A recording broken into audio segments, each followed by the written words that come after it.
kekerasan seksual dan penyimpangan seksual. Ya.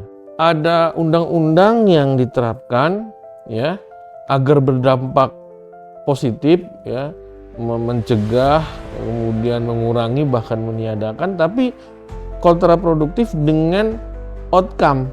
Ada suatu pengaruh di tengah-tengah masyarakat. Apa itu? Kehidupan sekuler, liberal, hedonis, permisif, kapitalis ya, bahwa kemudian perempuan dibisniskan, pornografi, porno aksi itu bisa dibisniskan ya, dan menghasilkan cuan, bahkan bisa mengalir ke pemerintah dalam bentuk pajak. Islam di dalam nizamul ijtimai ya, sistem pergaulan, sistem sosial Islam itu ada bentuk-bentuk tindakan yang bersifat preventif, mencegah, dan banyak sekali ya. Larangan berzina ya, kemudian larangan tadi sudah ya, larangan berkholwat, larangan mendekati perbuatan yang menuju berzina. Itu semua diatur dalam nizamul ijtimai.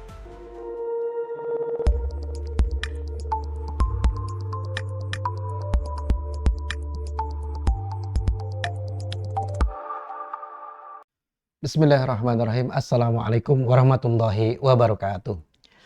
Alhamdulillahilladzi arsala rasulahu bil huda wa dinil haqq liyudhhirahu 'ala ad-dini kulli wa kafa billahi shahida. Asyhadu an la ilaha illallah wahdahu la syarikalah wa asyhadu anna Muhammadan 'abduhu wa rasuluhu alladzi la nabiyya ba'dah. Allahumma shalli 'ala sayyidil mursalin wa imamil muttaqin wa 'ala alihi wa sahbihi ajmain. Pemirsa Royah TV ngaji ngarti ngahiji kumaha dararamang sadayana. Masya Allah, alhamdulillah. Mudah-mudahan pemirsa Royah TV senantiasa diberikan kesehatan, keberkahan dan lindungan dari Allah Subhanahu wa taala. Amin amin ya rabbal alamin.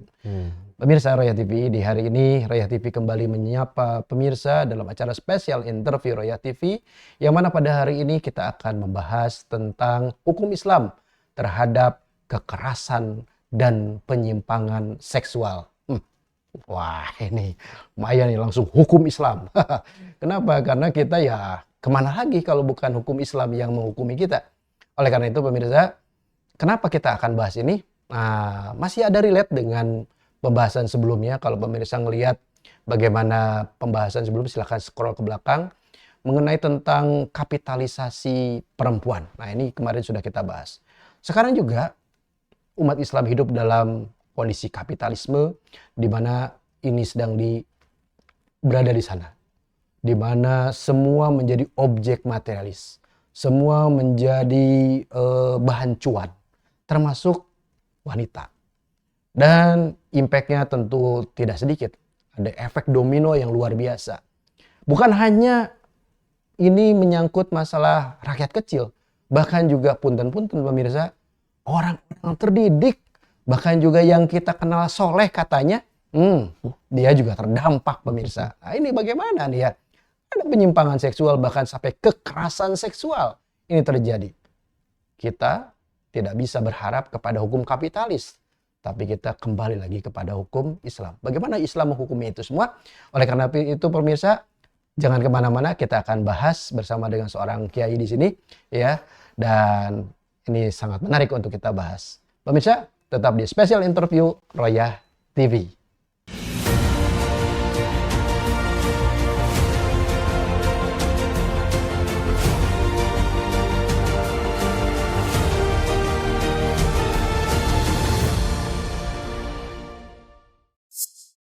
Baik pemirsa Royah TV ngaji ngarti ngahiji, jangan lupa like, comment, share. Dan pada hari ini spesial interview sedang membahas hukum Islam terhadap kekerasan dan penyimpangan seksual. Bersama dengan seorang ustadz yang luar biasa, ya, dan beliau sering menyampaikan berbagai hal di kita, yaitu siapa? Yaitu Ustadz Dr. Hakim Abdurrahman. Assalamualaikum Ustadz. Waalaikumsalam warahmatullahi wabarakatuh. Sehat? Alhamdulillah. Saya ketemu lagi dengan Ustadz Tonsek dan luar biasa. TV. Terima kasih bisa hadir di tengah kesibukan. Ngisi sana sini Ustadz. Ya, seperti biasa, seperti itu. Ngasuh pondok. Ya, masih pondok, masih berbagi dengan banyak lembaga pendidikan Islam lah. Masya Allah, luar biasa. Ya. Mendengar tadi prolognya miris ya, Ted? Iya, miris sekali gitu ya. Apalagi sudah masuk dunia pendidikan. Iya, terjadi di institusi yang mestinya menjunjung tinggi norma-norma kemanusiaan, norma-norma agama. Ternyata jebol juga. Jebol juga. Dan pelakunya intelektualis ya, atau semi intelektualis, atau kemudian para alim ya, kiai, ulama. Ini sesuatu yang tentunya mestinya tidak terjadi, tidak boleh terjadi. Di segmen apapun, di area apapun, ya, tidak hanya di lembaga pendidikan, tetapi di masyarakat umum pun ini sesuatu yang tidak boleh terjadi. Apa itu tadi? Kekerasan seksual dan penyimpangan seksual. Ya. Ini apa? Sexual violence, sexual abuse, sexual assault. Ya. Jadi kekerasan dan penyimpangan, bukan pelecehan. Bukan pelecehan. Jadi kayaknya istilah itu kita tinggalkan. Betul. Karena ini memang sesuatu yang ada di dalam ranah kriminalitas yang luar biasa. Oke. Satu pertanyaan awal, Ustadz. Kenapa bisa terjadi di saat sekarang ini? Ya. Tentu ini adalah suatu dampak. Kita bicara dulu dampak dulu ya. Impact. Dampak dari penerapan hukum yang gagal. Bahwa dari dulu ya pemerintah negara sudah memberikan regulasi bagaimana sebagai bentuk tindakan katakanlah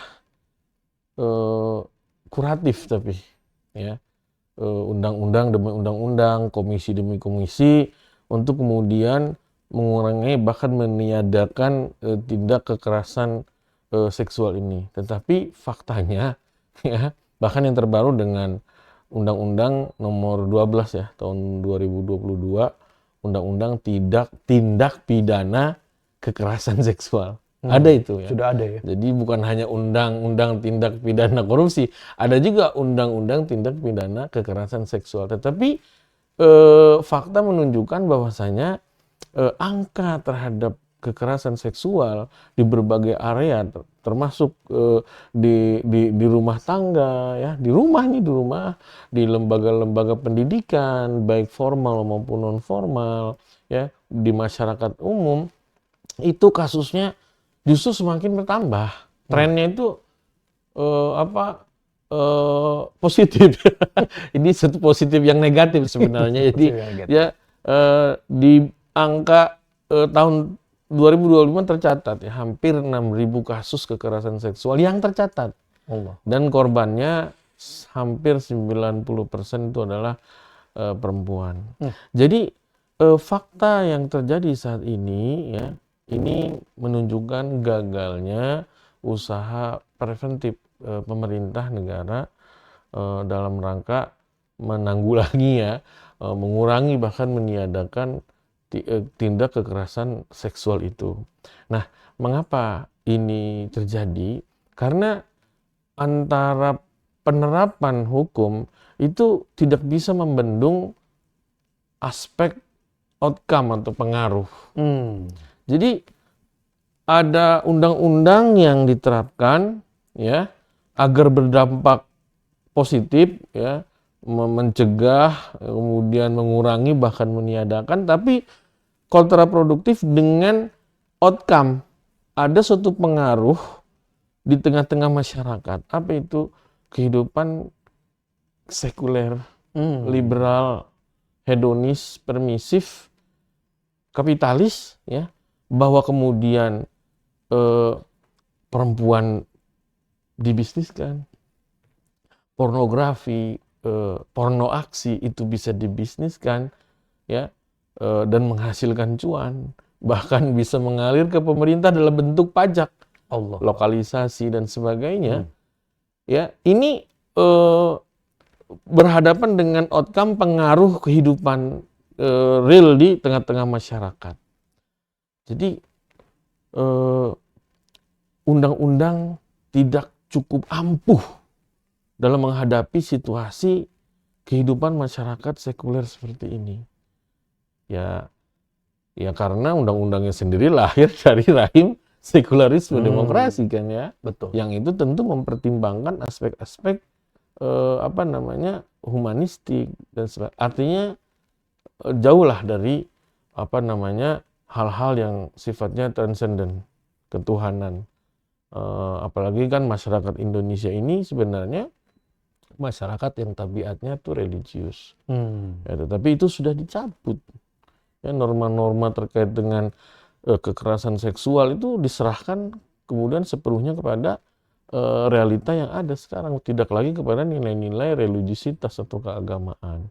Jadi saya pikir faktor utamanya itu dari aspek gagalnya penerapan hukum. Ya, kemudian kedua, hukum itu ya berhadapan dengan kehidupan yang tadi, yang sekuler, liberal, hedonis, permisif, kapitalis, yang faktor-faktor menyebabkan maraknya, meningkatnya kekerasan seksual itu tumbuh subur. Ya, nah ini saya pikir seperti itu. Kemudian yang kedua, saya melihat tidak ada aspek kuratif. Jadi penerapan hukum itu semua itu aspeknya tidak ada preventif maksud saya ya, hanya kuratif saja. Tidak ada aspek-aspek preventif, pencegahan terjadinya tindak kekerasan seksual atau meningkatnya kasus kekerasan, tindak kekerasan seksual.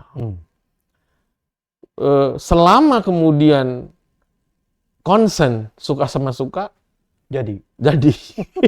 Allah. Ya, jadi. Karena ada banyak kasus bisa jadi yang mencuat ya, terjadi di masyarakat, di rumah tangga, atau bahkan di lembaga pendidikan, bisa jadi itu konsen, suka sama suka. Ya, tetapi itu tidak dianggap. Dan pemerintah sifatnya kan pasif ya. Nunggu. Itu tidak ada delik kan. Ya. Nah, jadi yang kedua ini ya, tidak ada tindakan preventif, tidak ada usaha-usaha serius yang bersifat preventif untuk mencegah terjadinya tindak kekerasan seksual. Nah, ini saya potong. Artinya kalau begitu ini tuh seperti fenomena gunung es ya. Jadi yang tadi karena nggak ada delik, nggak dilaporkan. Iya, makanya tadi saya menggunakan bahasa kasusnya hampir 6.000 itu yang tercatat. Yang mungkin terlapor. Tapi kalau misalnya secara real bisa jadi lebih dari itu. Begitu ya. Jadi ini sesuatu yang miris ya di kehidupan negeri kita yang mayoritas katakanlah Muslim secara umum, spiritualismenya, religiusitasnya itu tinggi, kemudian apalagi didominasi mayoritas kaum muslimin di mana Islam itu sangat menjaga sekali terhadap memperhatikan sekali terhadap perkara tindak kekerasan seksual ini. Ya, jadi saya pikir dua itu. Baik Ustadz, kalau tadi misalkan Ustadz sampaikan ada objek atau wanita dijadikan sebagai objeknya ya, sehingga upaya preventif tidak ada, sehingga tadi di dunia pendidikan itu bisa terjadi. Antara pendidikan bisa terjadi karena ada fenomena. Yang pertanyaan saya begini Ustadz, kenapa bisa terjadi di pondok pesantren? Gimana Ustadz? Sebenarnya sih kekerasan seksual itu adalah jarimah ya, tindakan kriminal baik di hukum positif maupun agama. Jadi mau terjadi di pesantren atau terjadi di mana saja, statusnya sebenarnya sama. Betul. Dan itu bermula dari tadi tatanan kehidupan bermasyarakat bernegara yang itu tidak gagal ya, secara kuratif itu gagal, secara preventif tidak melakukan apa-apa. Dan yang terpenting lagi adalah ketakwaan individu itu.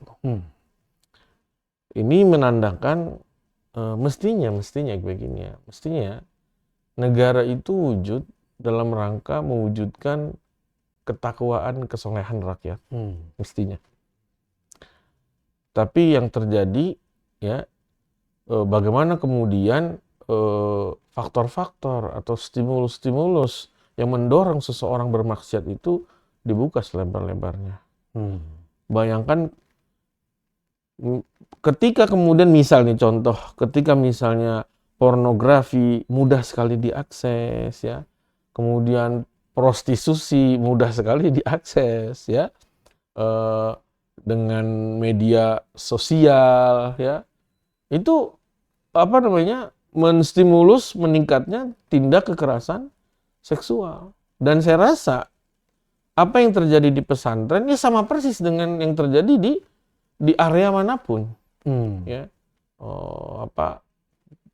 Contoh tadi pornografi. Kemudian misal tentang pendidikan, kalau di dalam Islam itu ada aurat ya. Hukum aurat misalnya. Nah, itu tidak ada. Ya. Nah, itu kemudian yang menstimulus meningkatnya tindak kekerasan seksual termasuk di pondok pesantren. Jadi secara individu tentunya adalah ketakwaan, kesolehan dan ketakwaan yang itu tidak kuat pada individu-individu rakyat. Yang ini mesti menjadi perhatian negara, karena mestinya negara itu ada dalam rangka mewujudkan masyarakat yang soleh dan takwa. Bukan begini, bukan malah melindungi kebebasan. Nah, misalnya perempuan tadi, ya gue yang punya tubuh suka-suka gue gitu ya, kata kebanyakan mungkin sebagian perempuan yang itu dalam tanda kutip menjual diri gitu ya, demi kemudian hidup mengejar kesenangan. Nah, jadi kemudian kebebasan itu terlindungi ya. Misal ya kan viral misalnya terjadi perselingkuhan artis misalnya ya, videonya viral gitu ya. Tetapi itu kan sesuatu yang dianggap biasa saja ya, selama konsen, kemudian tidak mengganggu kebebasan orang lain. Jadi ini rasanya warnanya negara ini nggak serius mewujudkan keimanan dan ketakwaan pada rakyat, tapi justru menjamin kebebasan. Jadi memang seperti itu, Ustaz Wansen. Jadi di dalam kapitalisme, sistem kapitalisme, negara itu dibuat dalam rangka melindungi kebebasan. Kebebasan berakidah, ya. Kebebasan berpendapat, kebebasan memiliki, dan terakhir kebebasan berperilaku. Itu tugas negara menjamin kebebasan itu selama tidak mengganggu kebebasan orang lain. Allah. Nah, jadi apa yang terjadi di pondok-pondok pesantren ya, Masya Allah, ini sesuatu yang sangat tidak pantas gitu ya. Apalagi saya kan sehari-hari itu ngasuh pondok gitu ya. Orang akan mengeneralisir gitu kan ya. Jadi semakin ini ternyata bahaya itu juga di pesantren juga ada kok, sama aja kok ya kan ya, dengan lembaga pendidikan yang tidak Islami, yang umum sama saja ya. Nah, ini gagal ya. Negara gagal menumbuhkan kesolehan dan ketakwaan rakyat. Oke. Baik, Ustaz. Kalau tadi bicara tentang kekerasan, sekarang bicara tentang penyimpangan. Penyimpangan seksual. Ini di dalam dunia kapitalis ini tadi berarti termasuk salah satu yang dilindungi. Apakah seperti itu, Ustaz? Supply and demand kalau kapitalisme itu. Kalau ada pengguna ya lestarikan saja. Allahu Akbar. Ya, Nauzubillah. ya. Sehingga kemudian tumbuh subur ya komunitas-komunitas yang seksualitasnya menyimpang itu pasti mengakses ya kan. Mengakses tempat-tempat yang itu di sana tentu ada aliran uang ya. Bagi pemerintah cukup pajak yang masuk. Ya, jadi secara umum penyimpangan seperti ini memang apa ya istilahnya dibiarkan lah mungkin. Dibiarkan. Bukti dibiarkan itu kenapa? Angkanya juga makin lama kasusnya makin besar sebagaimana tindak kekerasan seksual. Nah, bahkan sekarang ya di WHO itu ya, yang dulu yang namanya LGBTQ itu adalah suatu penyimpangan ya sekarang udah tidak lagi, Dianggap biasa. sudah ternormalisasi. Ternormalisasi, Allah. Ya di beberapa negara juga sudah ternormalisasi ya, disahkan dan dilindungi ya, lesbian, gay, biseksual dan transgender itu dilindungi begitu. Jadi mengapa? Ya bagi tadi filosofinya selama kemudian tidak mengganggu kebebasan orang lain. Lebih dari itu, di situ ada aliran uang kan, yang itu kemudian menjadi sesuatu yang dikejar bagi kalangan kapitalis seperti itu. Nah, jadi itulah ya kehidupan dibangun atas dasar sekularisme kapitalisme itu. Ya. Baik Ustadz, terima kasih Ustadz atas penjelasannya. Baik pemirsa Royah TV, apa yang tadi disampaikan oleh Ustadz Dr. Hakim Abdurrahman itu luar biasa ya, bahwa menggambarkan kepada kita fenomena tentang kehidupan kapitalisme yang serba boleh, serba dijamin kebebasan, termasuk kebebasan berperilaku. Dan inilah akhirnya tadi ya, penyimpangan terjadi di mana-mana, umat Islam menjadi korban. Bagaimana seharusnya umat Islam itu hidup dan seperti apa seharusnya kehidupan Islami menghukumi tentang kekerasan dan juga penyimpangan seksual, kita akan bahas di segmen berikutnya. Jangan kemana-mana, tetap di spesial interview Royah TV.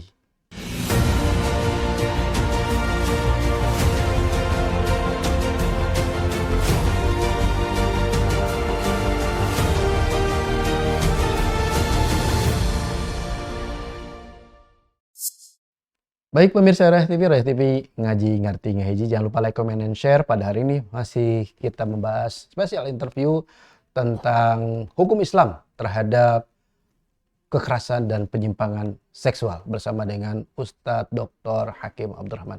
Baik Ustadz, kalau tadi Ustadz menggambarkan bagaimana tentang fenomena di dunia kapitalisme yang mana umat Islam hidup serba permisif, serba diperbolehkan dan sebagainya, akhirnya impact-nya juga terasa sampai sekarang ya, bahkan tadi Ustadz bilang sampai jebol gitu ya, pertahanan para alim yang seharusnya mereka menjaga, menjadi garda benteng kehidupan umat, malah mereka menjadi pelaku.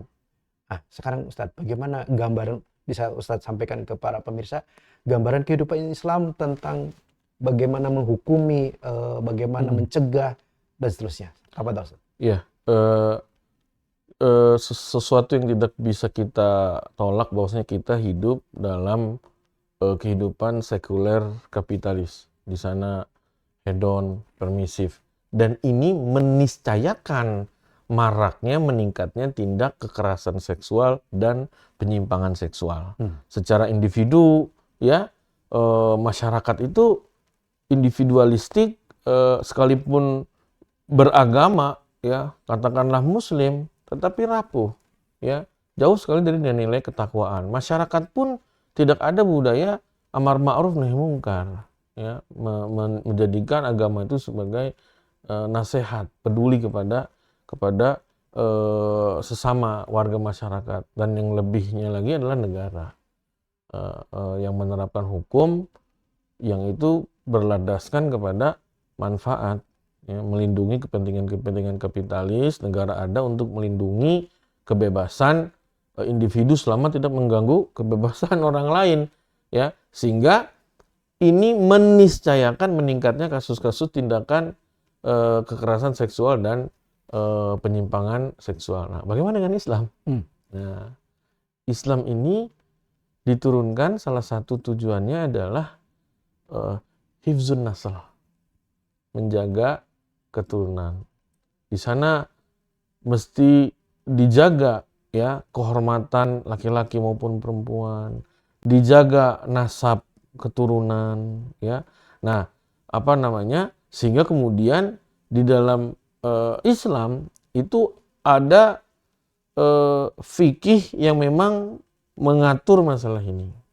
Setidaknya yang pertama adalah nizamul ijtima'i fil Islam, kemudian nizamul uqubat fil Islam, ya, yaitu hukum-hukum hukum syariah, ya, yang nizamul ijtima'i fil Islam itu mengatur interaksi laki-laki dan perempuan, ya, dan hal-hal yang merupakan dampak daripada interaksi laki-laki dan perempuan.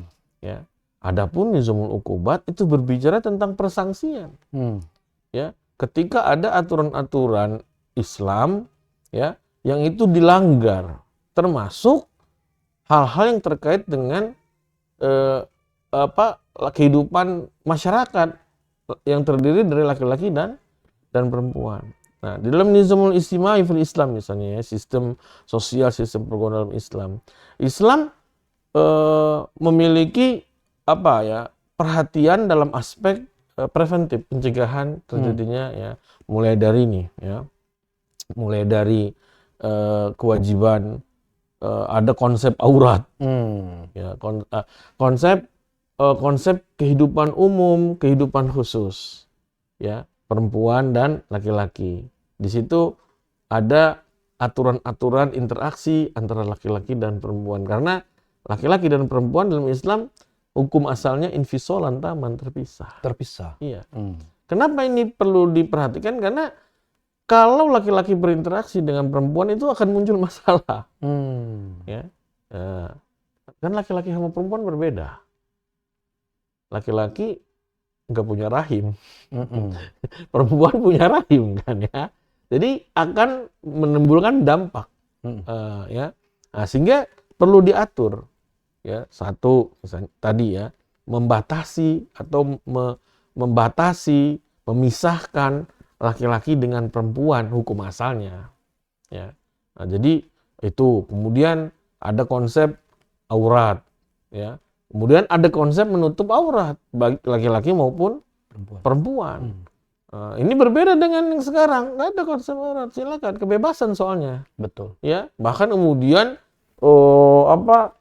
mempercantik diri, ya, dan sebagainya. Jadi komoditi, sehingga ya, komoditas, ya, yang menarik lawan jenis, ya, sehingga terjadi banyak tindak kekerasan, memancing, yang memicu tindak kekerasan seksual, ya. Kemudian dilarang berkholwat, ya, kemudian dilarang ikhtilat. Kalau sekarang pesta-pesta ikhtilat, campur baur lawan jenis, ya, karena di situ ada sumber uang, ya, bisa dijual, ada supply demand di sana. Nah, bahkan kemudian perempuan itu sendiri jadikan barang komoditas, ya.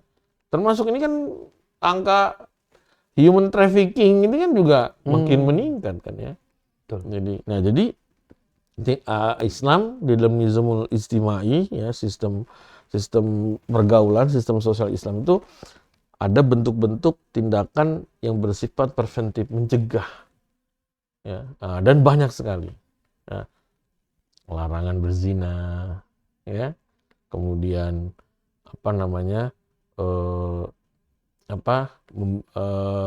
larangan tadi sudah, ya, larangan berkholwat, larangan mendekati perbuatan yang menuju berzina. Itu semua diatur dalam nizamul ijtima'.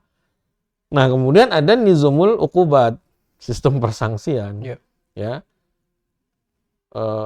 Kalau cuma sekedar aturan, ya, yang kemudian tanpa sanksi, itu enggak efektif. Nah, di dalam Islam juga ada tindakan kuratifnya. Bahkan tindakan kuratif ini akan menguatkan tindakan preventif.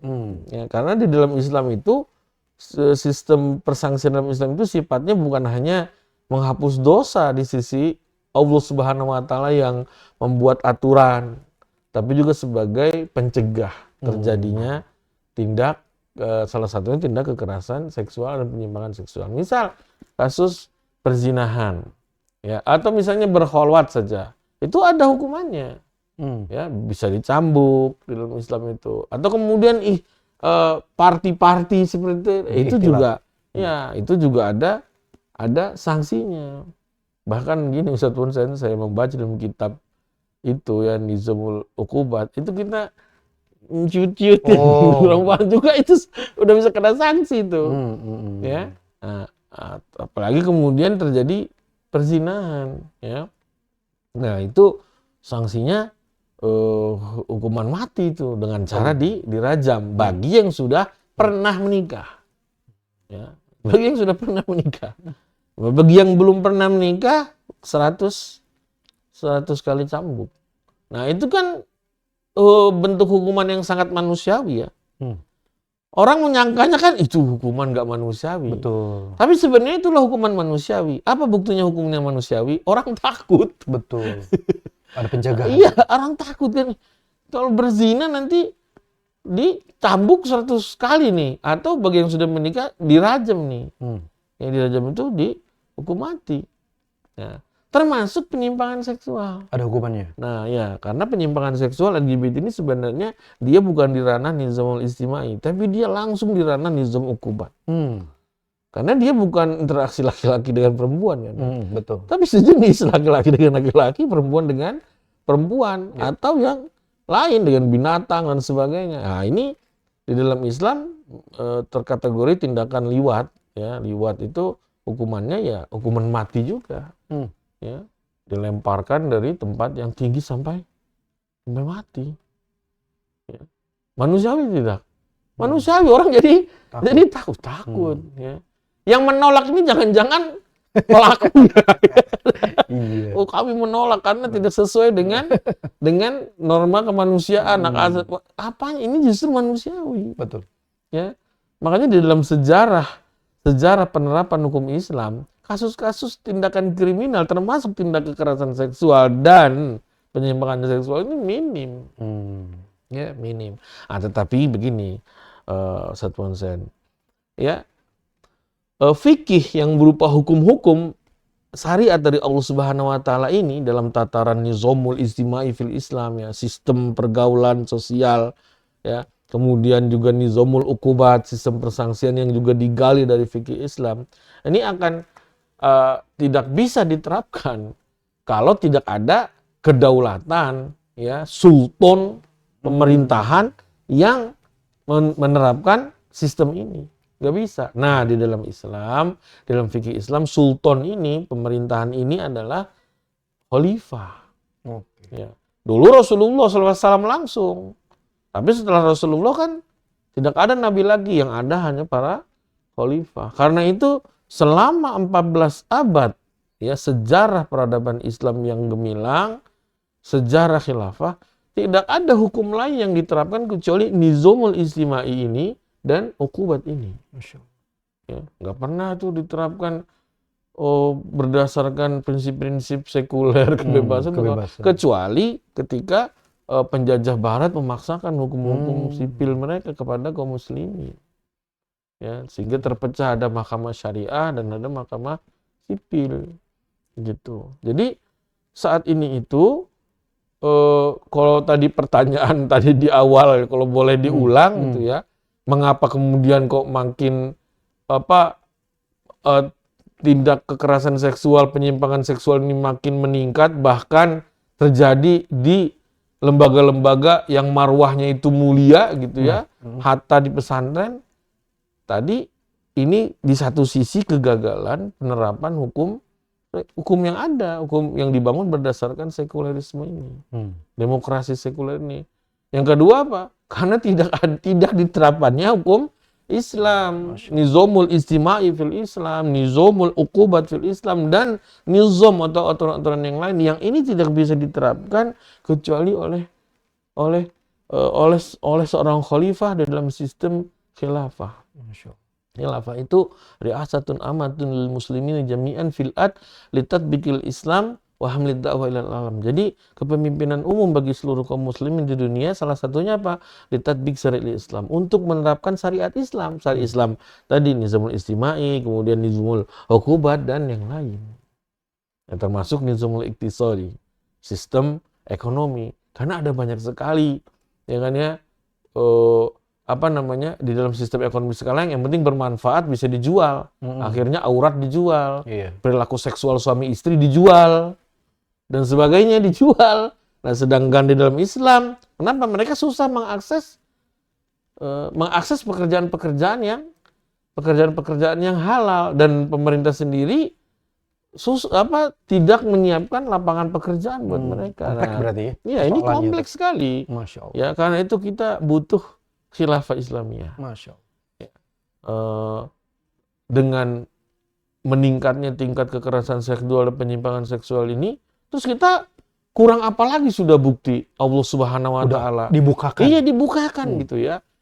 Mungkin nih, mohon maaf pemirsa Roya TV, bisa jadi bukan Anda atau anggota keluarga Anda, tapi berhati-hatilah. Kiri kanan akan merongrong. Ya Allah. Ya, sebagaimana yang di luar persangkaan kita. Masa sih terjadi di pesantren? Nah, nauzubillah, jangan sampai itu terjadi di rumah-rumah kita. Dan jangan sampai itu terjadi, bagaimana caranya? Ya, kita sama-sama kemudian mendakwahkan Islam ini, ya, berupaya untuk kemudian berdalam dakwah menyuarakan syariah, formalisasi syariah Islam oleh negara, gitu. Negara kita ini kan bukan cuma orang Islam aja, gitu kan, pertanyaan. Ada juga orang yang non Muslim. Ya, biasanya gitu. Ya. Dan Islam ini itu bukan hanya agama yang ritual saja, tapi juga agama yang bersifat politis, yang mengatur kehidupan kita, termasuk masalah kehidupan sosial, masalah persangsian, pidana, perdata, dan juga ekonomi, gitu. Kalau kita tidak menerapkan syariah Islam, kayak begini, kita dipaksa menerapkan aturan sekuler, demokrasi, betul? Yang kemudian meniscayakan meningkatnya kasus-kasus kekerasan seksual dan penyimpangan seksual. Pilih yang mana kita? Masya Allah. Pilih yang mana? Ini sudah dibukakan nih faktanya. Ya, nauzubillah tidak terjadi di tengah-tengah keluarga kita. Tapi kita tidak bisa, karena kalau berdiam diri itu akan terus merangsek masuk, ya, menyentuh batas-batas keluarga kita. Nah, saya pikir begitu, Ustaz Konsen. Ya, mudah-mudahan ini membuka mata dan kesadaran kita yang terpenting. Bahwasanya kita harus melakukan sesuatu nih, secara komunal. Ya, saya menyampaikan ini karena kegagalan sekularisme demokrasi, ya, kegagalan hukum-hukum yang bersumber dari sekularisme demokrasi, dan sudah saatnya kita, ya, menjadikan syariah Islam ini formal, ya, terformalisasi dalam kehidupan bermasyarakat dan bernegara. Ya, begitu, Ustaz. Baik, pemirsa Roya TV ngaji ngerti ngaji luar biasa ya yang disampaikan oleh Ustadz Dr. Hakim Abdurrahman, semakin menyadarkan kita bahwa pentingnya umat Islam hidup di bawah naungan Islam secara kafah, di mana itu diselenggarakan oleh sebuah sistem yang bernama Khilafah ala Minhajin Nubuwah. Pemirsa, bagaimana peran kita semua? Apakah kita akan menunggu sampai khilafah itu akan terbit? Sampai kapan kita menunggu? Dan sampai ajal tentu sangat merugikan apabila kita hanya sebagai penonton saja, pemirsa. Oleh karena itu, yuk mari kita sama-sama berjuang untuk kembali kepada Islam, kepada penerapan Islam secara kafah, Islam yang nanti diterapkan secara rahmatan lil alamin, bukan hanya untuk umat Islam tapi untuk umat yang lain, karena kita yakin dengan Islamlah, hanya dengan Islamlah, Islam yang dibawa oleh Nabi kita Nabi Muhammad SAW sebagai khataman nabiyyin, Nabi terakhir, Nabi akhir zaman ini, maka tidak ada kata lain, yuk kita sama-sama berjuang sehingga itu menjadi sebuah tanggung jawab kita nanti di yaumul hisab, ketika Allah tanya umurmu dipakai untuk apa, kita bisa menjawabnya, pemirsa. Oleh karena itu silakan share karena ini luar biasa apa yang disampaikan oleh Ustadz Dr. Hakim Abdurrahman ini, share sebagai edukasi bagi kita semua. Mudah-mudahan dengan seperti itu kita menjadi bagian yang aktif untuk berjuang bersama dengan umat Islam yang lain. Saya Ponsenti Prapito bersama dengan kerabat kerja Roya TV mohon undur diri. Ustadz Hakim, terima kasih. Ya, Mudah-mudahan ini menjadi barakah bagi Ustaz dan keluarga. Amin ya rabbal alamin. Baik, kita sama-sama tutup dengan doa kifaratul majelis. Subhanakallahumma Subhanakallahumma bihamdika asyhadu an la ilaha illa anta astaghfiruka wa atubu ilaik. Bila taufiq wa hidayah, wassalamualaikum warahmatullahi wabarakatuh. Wah.